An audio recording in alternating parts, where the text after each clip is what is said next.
Welcome inside our San Francisco studios. It's Football Weekly, the digital edition. I'm Mike Am, Rick Neuheisel, Nick Galliotti with you. You see that Arizona logo? By the way, take a deep breath. They figured out a way. Maybe got a little bit of help. Red and blue. They got it done against UW. And how about those Utes? Another date for them in Salt Lake City, Arizona. The Mighty Muffs will be at fever pitch this weekend. I would expect nothing less in Sac Lake City. One of the great things about Utah, specifically some of the wins that they've been able to earn this season, is because of the play of the defense. You've seen the praises of Nate Orchard, what he's been able to do on the football field. I know you're a defensive guy. What makes him so impressive? What have you seen from him that you like? I would have loved to coach Nate Orchard. He's one of those guys that you call a disruptor on defense, Rick. I mean, the guy, he's a sack master.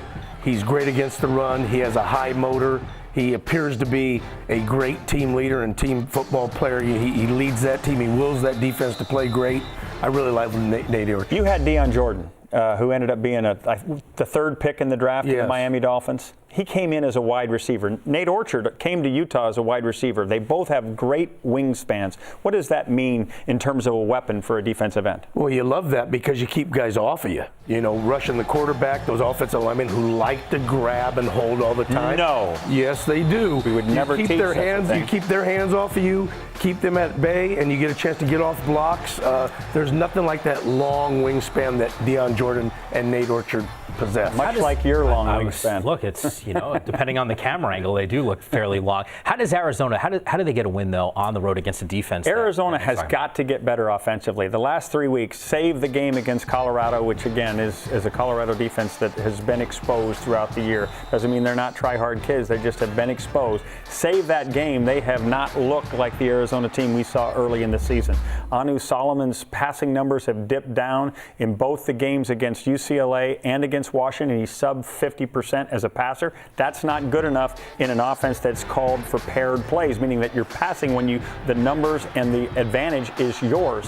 When you have an advantage, you got to hit the pass. That's not been the case. Their third down conversion numbers are way down. If they don't get it going offensively, they're going to have a long day in Sac Lake City. Too many third downs against Washington last week. They were lucky to win that game. Too many third downs, and Anu Solomon, you don't want 3rd and 8s plus. You want 3rd and 2s and 3s. What I do like in this game, though, is we talked about Nate Orchard. The other guy on the other side, Scooby Wright, he is a playmaker par excellence. He finds ways to get his team put back in the game. Look for him to be a disruptor as well this weekend. You mentioned third downs for Arizona, 3 for 15 in the win against UW. Right. Can't help but think that if those are the numbers, not going to equal a victory for Rich Rod and company. By the way, two teams, Pac-12 South, both need some help now. Utah needs a lot of help. Arizona certainly in the thick of things. Still looking up at UCLA. They went out. They're going to be the representative coming out of the South December 5th to match up against your former squad, Oregon. You still smile at that.